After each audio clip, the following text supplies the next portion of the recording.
Hi, I'm Christine with Grace Yoga and Healing, and today I want to show you a stretch that you can do every day to alleviate low back pain. That's one of the most common things I hear when people come into class is my back hurts, my low back hurts. Way we sit, the work that we do, we put a lot of strain into our backs. And so I'm going to show a stretch that can help to relieve into the low back muscles and even into the abdominal muscles, the psoas muscle, QL muscle, and stretch into the hips and the hamstrings as well. Oftentimes when our low back hurts, it's because our hamstrings are really tight or our hips don't have a lot of flexibility, and realizing that everything is connected together. So when we stretch the hamstrings, it helps to relieve into the connector points at the hips. When we relieve the hips, it starts to relieve the connector points of our back muscles. So what you'll need for this is a strap. I prefer 10-foot straps. This particular one is an 8-footer, which works great for this. And then I'm going to use a stretchy strap today. Now you can use another yoga strap as well for this, but the stretchy strap gives some different muscle engagement that I really like. So you're going to sit in Dandasana to start with, staff pose, both legs out. And just feel for a minute before you just start jumping into it. I always say in my classes, it's about the journey and not necessarily the destination, because there is no destination in yoga. We just keep the journey going for forever. So you're going to have both legs out to start with. And just start to create some lift in the abdominals here, of lifting up from the top of the pelvis to the belly button, lengthening. And that's not lifting the shoulders up to create the length, that's lifting up through the abdominals to create the length. And then gently start to draw the belly button back towards the spine. You may already start to feel some relief in the low back. From here, think about from the sides of our IT band engaging around towards each other as if you were squeezing in on a block. And then start to draw the sternum out while you draw the middle part of your thoracic back out. Create the lift. If you need some help, lift the arms up, let them lengthen up, and let the shoulders lift with flexibility and fluidity and drawing up through the abdominals. Once you practice that for just a bit and start to get the feeling, because when we do engage our abs, we will help to relieve the low back. You're going to take the strap and you're going to keep the buckle up close to the hip area, because you might need to adjust on how tight it is. Let one side go around the heel of one foot. The other side of the belt will come right up to where the thigh and the hip connect to each other. Then you can step that foot on the outside of it. Now make sure you've got enough room to lay back, because you are going to lay back for this one. You want the strap to be taut but not super tight. When you lay back, it will get tighter. So having it be just taut but not super tight. You can always tighten it once you lay down. Go up onto the fingertips and lengthen up through the spine. Again, engaging back through the abdominals again and lengthening up, and then letting yourself lay back.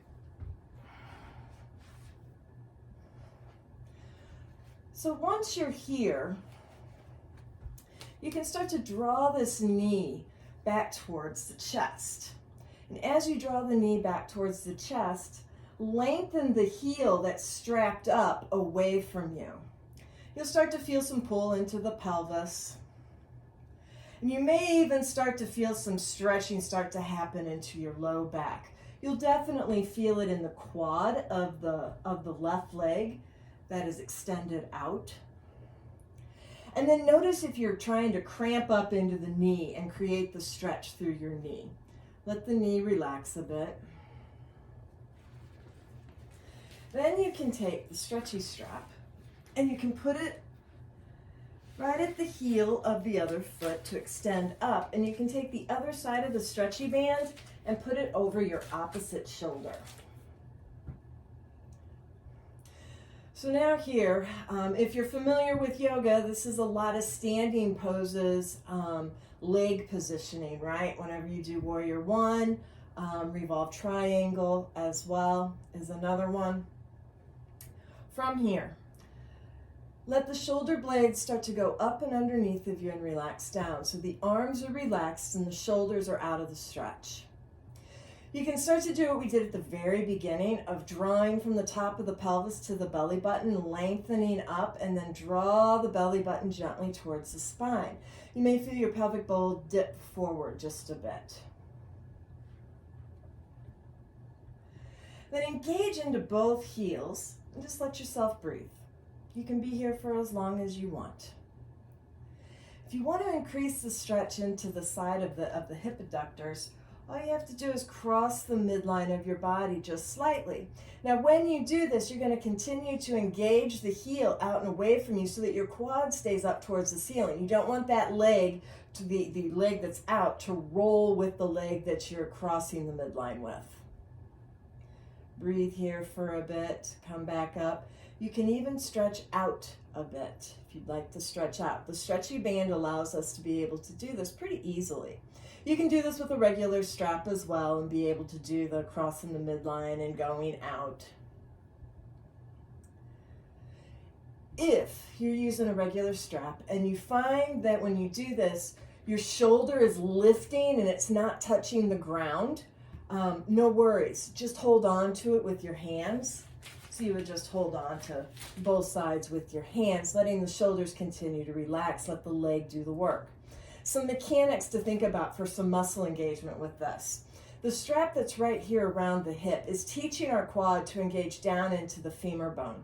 What that'll do is to be able to create some more space within the front part of the pelvis, which can get extremely tight, especially if we sit a lot, drive a lot, work on computers, what have you. That closing in that can create. This will help to engage that quad down and towards the femur bone. And then lengthening that heel away from you will stretch all the way through the hamstrings into the glutes and then help to start stretching into the low back to create some relief. So after you do that for a bit, you can let that leg come down.